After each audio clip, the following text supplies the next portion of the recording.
Yeah, and I feel like that's the mentality just because of the fact the doubt that our program has. And, who Coach Day says all the time, like, we have nothing to lose. We have everything to gain, and we're just going to give it our all. So, and, yeah. Thank you. Appreciate it.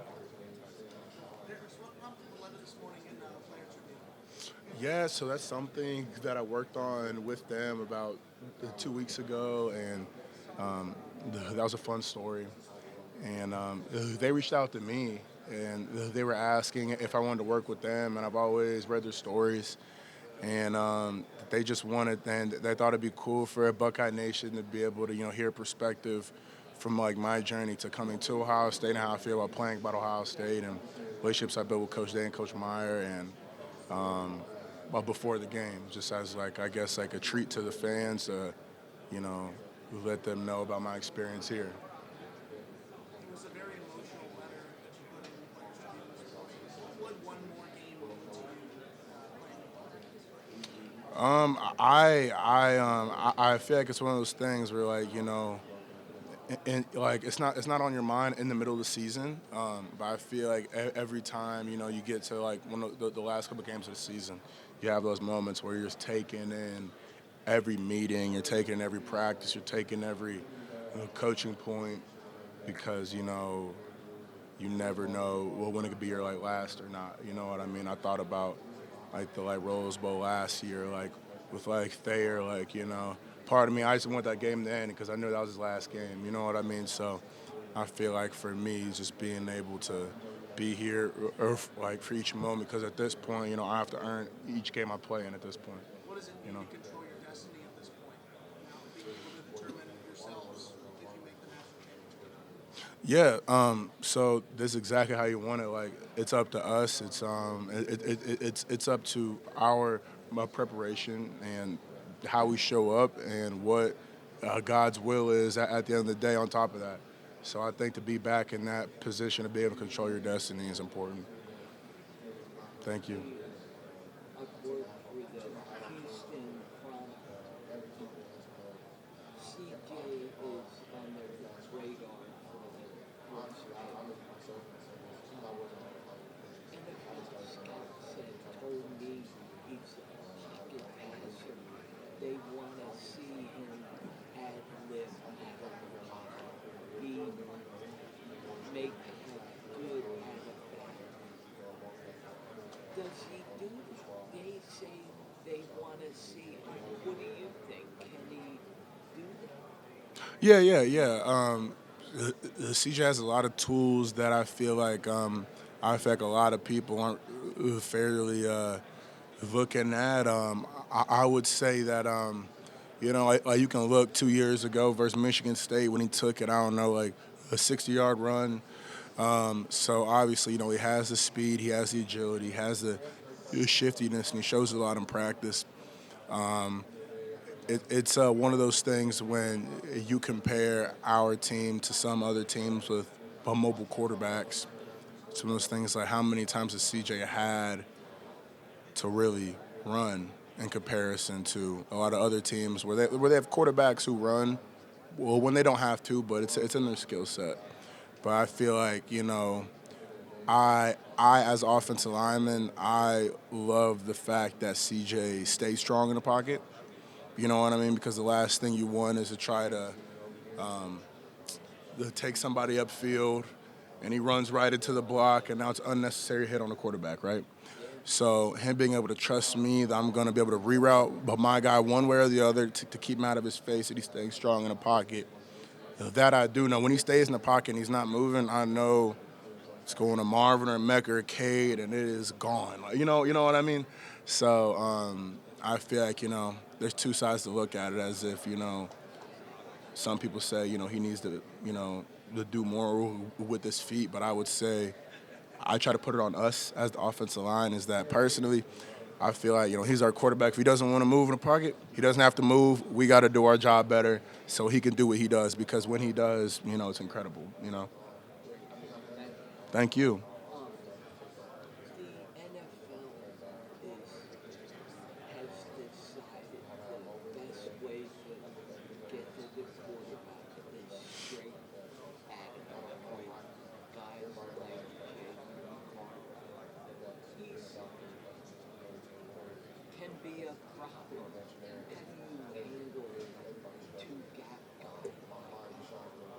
Yeah, he's a great player.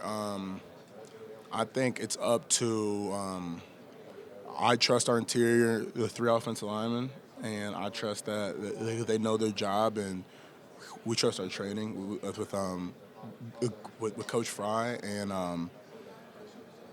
I know that they'll be able to do their job, and when I have an opportunity to play up against them, I'm definitely excited for it, and yeah, so I feel like we're all gonna do our part, you know what I mean? So it's not just gonna be like a one-man operation. It's gonna have to, it's our five against their four, so, and I'm excited for that.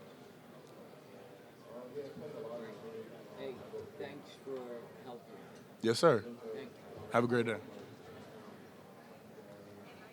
Good, how are you doing? Can I ask you some questions that have nothing to do with football? Yeah, that's cool. Okay, this is for ESPN social media. Okay. Okay, so who is the funniest person on earth? JT, for sure. Yeah, he's the funniest person. Who thinks they're the funniest person on the team, but they're not? Luke Whippler, my center. Yeah, he thinks he's the funniest person. He's not funny at all. He's not that funny. Who is the last person on the bus? Matt Jones or CJ Stroud, always the last person to come on the bus, for sure. Who is the best dressed on the team? I would say in terms of like the game day fits, the CJ, his suit is always looking clean, but I was on a day-to-day basis, I would say myself. All right. Who is the best taste in music? I would say myself. Who's your favorite artist? Brent Fayaz, I would say, yeah, that's my favorite person to listen to right now. Who is the worst taste in music? George Fitzpatrick. He's from Colorado, and we gave him an opportunity to play some music, and it was the worst thing I've ever heard. And yeah, it was terrible. It was terrible. All right, that's all. All right. Good day. You too. Good. How about you? Good to meet you. So, did you take some from the helmet and put them on? Yeah, I did. Okay. Yep. What exactly goes into getting the Buckeye stickers?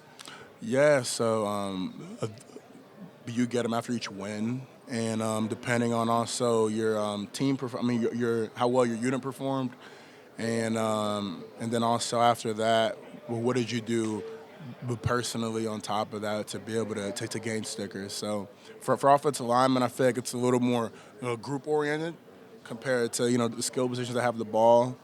I can't score 4 touchdowns in a day, so it's kind of hard to get it up that fast. But it's all about the unit in terms of offensive line and trying to get your stickers. So, I mean, for those of us down here that don't know how they're earned or anything, I mean, is it you go back into the team facility on Sunday or Monday, you look at your helmet, you're like, oh, hey, that's a nice surprise? I would say I usually see it on the Thursdays. That's when I see it, or if it's an away game. Sometimes I'll just go in the as soon as the team, we go in the stadium, and we go in the locker room, I go in there, and then we're kind of checking it out, comparing, I got one more than you, or whatever like that. So that's kind of our thing. It's kind of. Dan Matthews spending a few minutes with Paris Johnson Jr., offensive tackle for Ohio State. And I call this a point of pride game, if you will, because it's SEC, Big Ten, there is that. But it's also, too, there's good high school football in both states. I mean, is that kind of something that you guys hang on to in the locker room? Because you've got, guys from both states on your roster. Yeah, I feel like we really don't compare too much, as far as who we played for in high school as much, unless the people played for a national team, IMG or a Bosco who play on a national level. I would say most of that resides that people come from the same city. You know what I mean? Then that's where most of I was talking trash to my teammate yesterday about what I used to do to him when we were in high school. So yeah, I would say usually that's within your city. So Kirby Smart, with Georgia, he talks about the point of pride of we want to really hit Georgia hard. And I look at your roster, and it's all Ohio almost. I mean, How much of a point of pride is that for not only you, but also, too, for the coaches to say, hey, we're going to really represent the state?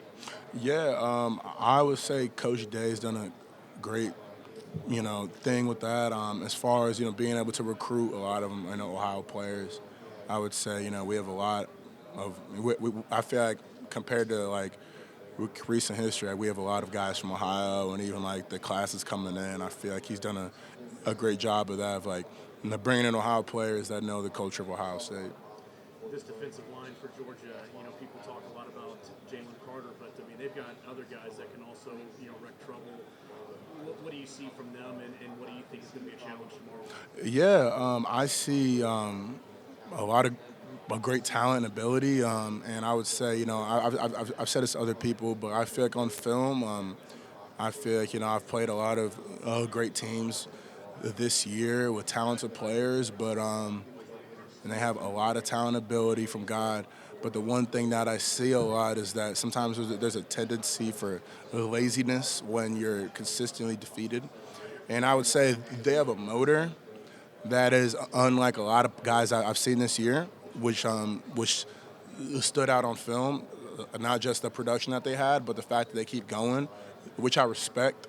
You know what I mean? For some people, you kind of have to motivate yourself to stay locked in, because you'll go into a guy who's kind of lazy, and then you don't want to get lazy, and then he turns up on you, and now unnecessary hit. So it's one of those things where I feel like they'll keep me going easily, because I know that they're going to be going the whole time too. So I respect both of their defensive ends just as much as Carter and Stackhouse on the inside. So I would say for me it's a big thing. I'm not looking past anybody. A couple more. Paris Johnson Jr. here at Chick-fil-A Peach Bowl Media Day, and people talk a lot about Nolan Smith, and what he meant to this defense now that he's not there. I mean, what have you seen from their edge guys and trying to make up for his loss? Yeah, like Nolan Smith is a great player, and I've been watching him when I was in high school. You know what I mean? And even preparing for this game, before I knew about his injury, I was watching his film. You know what I mean? I wanted to understand his rush. I know one of the edge rushers is a young guy, and I wanted to watch his game and his success, because I don't in the defensive line room with a young guy. Sometimes you kind of want to emulate what the older guy's doing that has success, to try it out every now and then. So I watched his film, and he's a phenomenal player. Final one for you. Will Muschamp called you a first-round pick the other day. Is this a game that you've got to be able to put on film to show the next level? Like, yeah, I'm that guy. I honestly, like, I want to say, that's kind of cool for a coach from another school to say that. That's kind of cool to hear, really. But I didn't know that. But I feel like for me, I try not to think about the next level, because I've seen a lot of players think about it while they're in college and they're not like living in the moment, and it starts to affect their play, it affects their mindset, affects their mentality. So I think that's cool.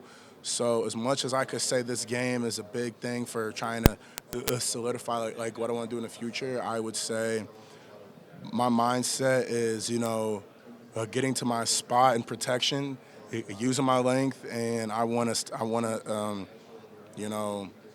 have vertical footwork to move the down lineman, and I promise you, like, that's my only focus, and I respect that. The defense respects me as much as I respect them, and honestly, that's my goal. And at the end of the season, I want to look up, type my name on Twitter and be, oh snap, this guy said that. But as far as right now, like, I try not to look at anything like that, to stay locked down in the moment. Paris, thank you. Thank you. Yeah, Paris, quick question. Coming out of high school, extremely highly rated offensive tackle. To get on the field, though, at Ohio State your first couple of years, you're playing offensive guard. Tell me about that transition from tackle to guard back to tackle.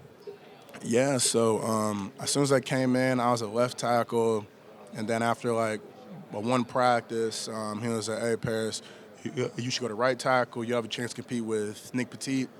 And I was all in on it. I had a hard time understanding the playbook, but I didn't care. I always wanted the spot, thought I really didn't want the playbook. And then COVID hit. We came back in the fall. We had like a small camp, then it got canceled, then another camp, and then it got like canceled. And we didn't know if we had a season. I was still trying to compete. I was still trying to do drills. But then from there, Nick obviously got the spot. And then on, I would come in maybe like 1 to 4 plays every now and then at the end of the game at right tackle. And then in the Clemson game, so Wyatt, he went down, I think with a cramp or something like that or whatever. So then I went in at right guard, and then like Matt Jones went down with the same thing. So then I went in at left guard. At this point, I might have had like 15 total reps at guard in practice ever, like for fun. Like when everybody's gone, it's just young guys. So I went in for that, and then my coach was like, "Do you remember all the plays for this?" I'm like, "Oh, of course." No, I just want to go out there. So, but I mean, I had fun, and so then I did the same thing versus Alabama. And then from then on, I feel like our coach was like, okay, he picked up on that fast. I think if we go all in on being a guard, it'd be cool. So I try to tell myself I am a guard. You know, I am a guard. I'm not a tackle, I'm a guard. Because I feel like if I try to stay like, oh, I'm a tackle player and guard, I really should be a tackle, I'm not going to be all in. The same way, like, I'm a college football player now. I'm not thinking about the NFL right now. If you think about both, you're going to, like, your energy is going to be half and half. You know what I mean? But your thought process is so uncommon for a college football player. You know, I want to fully buy into guard. I want to do this. Obviously, Yeah. the team needs me. I'm worried about college, not the NFL. Yeah. Your thought process is uncommon. What makes you think this way? I feel like I learned about it through other people. Like I would talk to older guys, and they would tell me their reasons for why they had to come back another year. Then instead of being able to leave when they thought they could have left, and they all said like they were just too worried about certain things they had to do. I gotta have this type of game in order to leave. They're putting all this extra stress on themselves, instead of thinking, I just want my team to win, and I want to keep my quarterback up, and I want to, I kind of want to play where I put that linebacker on the ground. Or Northwestern, I'm like, okay, the sideline's kind of low. I want to throw somebody over it. I don't know. It was like on a little hill. It's kind of weird. That was my plan once I found that out. But I feel like for me, like I'm trying to stay in the moment so all my energy can be poured into college, and not trying to think about what's next, because too many people have told me that story. So I feel like for me, like I couldn't follow in that Last same question for you. thing. I know you guys are tired of talking about the last game you played. I think when I studied what Michigan did to you guys best, it's limiting or requiring you to go 10, 12 plays to score. Limiting the explosives, keeping everything in front. Do you think that's a quote-unquote recipe to defeating Ohio State or limiting Ohio State? Or is on the inverse, do y'all talk about explosivity on the occasion all the time? Y'all talking about scoring on every play, and when you walk down the field like that, when you're required to work 12 plays, that's something that's not necessarily Ohio State football? Well, I feel like we can do both, but definitely as a lineman, I think all linemen around the world prefer explosive plays. We get to jog down the field, and you know what I mean. So, but at the same time, I feel like we're built to do both, and I feel like we've had a lot of games this year. We've had drives we've had to go 10 to 13 plays. So I think just being able to do that is something that we've done before. Yep. Describe to me what you think it's going to be like in the trenches on Saturday. I think it's going to be a hard-fought game, just swinging and swinging and swinging and swinging, because I feel like Coach Day says this is a matchup game. Like, you're going against yourself. So in a game like this, you can't go into a game like this and think that they're going to back down because you're wearing Ohio State patch on your jersey. The same way, I don't care if there's a G on their jersey. You know what I mean? And I feel like, and that's how you respect the game, and I respect them, and they respect me.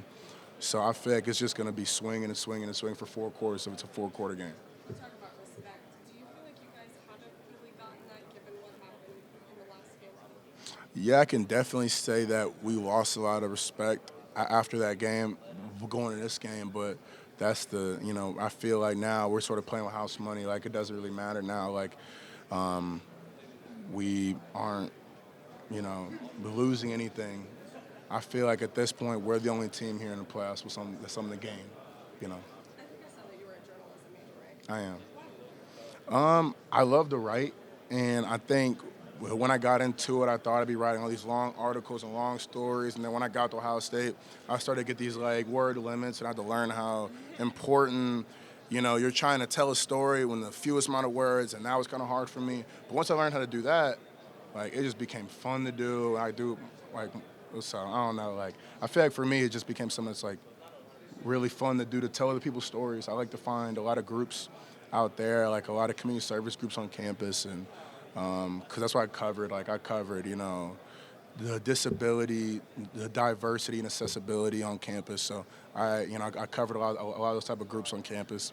So things being able to tell their story was just like really cool. But sometimes I'm sure you guys know it's hard when like you find somebody who has a lot of awesome things to say, but your editor has a word limit. So you're trying to figure out what to say. You're describing my life. Yeah. Zane also was saying you guys put in a lot of extra work together. What did that entail, and how did you see him? Yeah, Zen has taken a crazy jump, and we've done every drill together since the summertime. And honestly, the amazing thing about playing offensive line is that there's nothing real. Is that like it's all about refining the basic tools of the game. So I think instead of trying to like focus on X Y Z, like we spent every day just doing the basic stance, set, putting our hands in a certain way, and like the small the details, but like the basic things, just trying to own it to make it the second nature. You know what I mean? Because you can't be trying to automatically do X, Y, Z, but you're trying to think about how do I want to line up? How should how should my eyes be? So I think just trying to do stuff like that, trying to own the basics. He said pass blocking was the number one thing he said he needed to work on better after he first got it. In that specific area that I said working the basics, I guess how can you kind of quantify and say how far he's come in that area? I would say he has came a long way. I feel like in terms of like he's always had the ability. I think doing the drills and seeing the drills like in that work he put in come to fruition. I think that's helped. He's building a lot of confidence in that area, and I think it's starting to show as he's starting to beat a lot of the older guys. And so I think for him, like he's gonna be the next person to look out for. For sure. Awesome. And give me a sense of what he's like off the field. What's his sense of humor like? I know Yeah, Zen is hilarious. Like he is really funny. He loves anime, video games. Honestly, I think if he could be a pro video gamer instead of playing NFL, he would do that right now. But which is so funny because he's so talented at football. I told him it's kind of rare for someone to be as good at football as you and as good as you can be, but would rather play Warzone instead of play against Michigan State. You know what I mean? So, yeah. you two ever played Warzone together? Oh yeah, we do. Yeah, we do. Yeah. Yeah, I appreciate you. Yes, sir. I'm sure you've gotten a lot of questions about Jalen Carter, but I just wanted to ask you, when you watch him on film, really this whole Georgia defensive line, what's the biggest thing that stands out to you as far as what y'all have to do to be successful against that group? Yeah, I think it's just physicality. You know what I mean? How many teams have really truly came off the ball,